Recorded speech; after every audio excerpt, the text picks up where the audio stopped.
बोलो कृष्ण कन्हैया लाल की यशोदा मैया है तोर लाल। Music by DJ Abhijeet. Yashoda मैया है तोर ललना जुग जुग जियत रहे। यशोदा मैया है तोर ललना जुग जुग जियत रहे। कि रात अनहरिया कृष्ण कन्हैया हरदम हंसत रहे। कि हरदम हंसत रहे। यशोदा मैया है तोर ललना जुग जुग जियत रहे। यशोदा मैया है तोर ललना जुग जुग जियत रहे। कि रात अनहरिया कृष्ण कन्हैया हरदम हंसत रहे। कि हरदम हंसत रहे। यशोदा मैया है तोर ललना जुग जुग जियत रहे। यशोदा मैया है तोर ललना हरदम हंसत रहे। Music by DJ Abhijeet. Music by DJ Abhijeet. बोलो कृष्ण कन्हैया लाल की presented by Aruliya recording studio. Yashoda मैया है तोर ललना जुग जुग जियत रहे।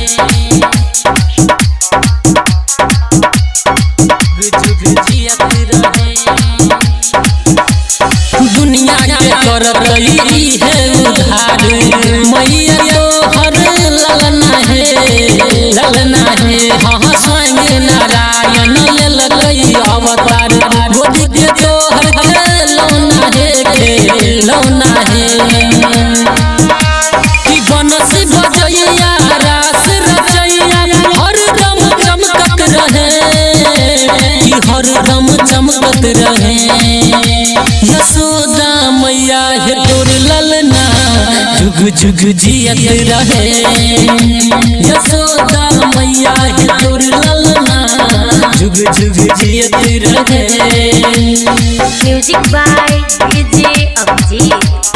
Music by DJ Abhijeet. Presented by Aruliya recording studio. Yashoda मैया है तोर ललना जुग जुग जियत रहे। बोलो कृष्ण कन्हैया लाल की श्याम के सूरत मोहनी मूरत कहे लोग कन्हैया है।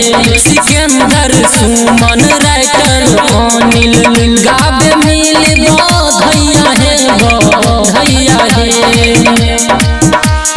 शिव शंकर नीतीश के दर्शन करैले नहीं फुर्सत रहे। कि नहीं फुर्सत रहे।